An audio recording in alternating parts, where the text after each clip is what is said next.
التسمين في رمضان، وصفة لزيادة الوزن في رمضان وعلاج النحافة الشديدة.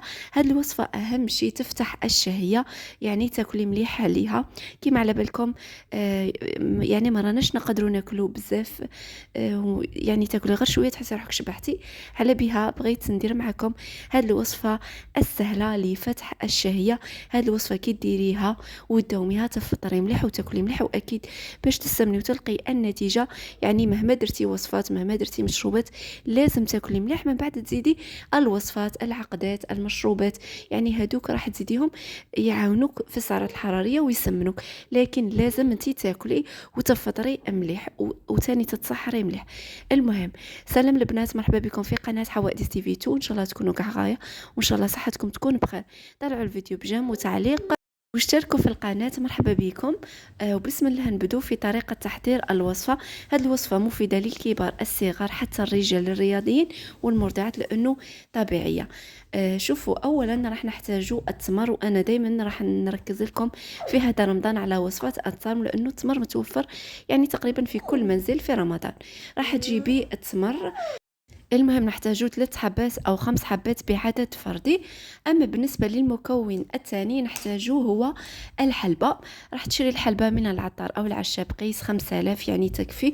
ومن الأفضل تحمصوها يعني باش تنقصوا من الريحة تاعها. إذا كانت عندكم مطحونة ديروها في يعني مقلاة ناشفة وحمصوها لدقيقتين. وإذا كانت عندكم حبوب حمصوها حبوب وطحنوها.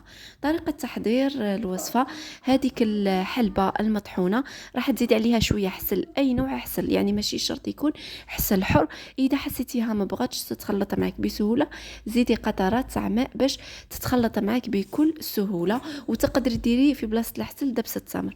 المهم راح تجيبي التمر يكون منزوع النواة، وراح تبدي تعمري التمر تاعك بهذا الخليط اللي صنعناه. وفي هذه المرحله تقدري تزيدي حبه تاع لوز ولا شويه سمسم ولا كوكا واللي هو فول السوداني باش تجيكم يعني الوصفه بنينه، وتزيدوا لها في السعرات الحراريه. ولا تقدري ديريها كما درتها انا، يعني يقعد عندكم اختياري. المهم، هذه هي طريقة تحضير الوصفة. هذه الوصفة شوفوا تعمل على فتح الشهية وتوكلكم، راح تاكلوا عليها مليح وسهلة. يعني تقدروا تصنعوا كمية كبيرة وتحتفظوا بها هكا في علبة في الثلاجة. طريقة كيفاش راح تاكلي الوصفة، ركزوا معايا مليح. شوفوا، من الأفضل أولا تاكلوا التمر بعدد فردي، يعني تاكلي 3 حبات ولا 5 حبات مع الحليب في الفطور، يعني في رمضان كي أذن المغرب. يعني تاكلي هذا التمر مع الحليب، يعني تفرقي به الصيام.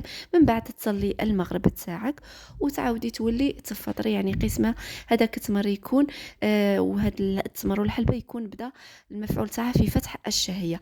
اذا قدرتي كولي 3 مع حليب، اذا ما قدرتيش كولي 5. يعني 5 ولا 3 كيما تبغوا. المهم لازم هاد ال5 تكملوهم في اليوم تاعكم. اذا كليتي 3 هذوك زوج اللي يبقوا كمليهم في السهره.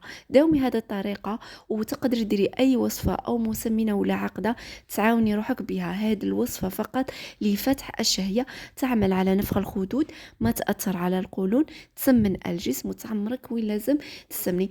جربوها وشاركوني تجاربكم. مع السلامة.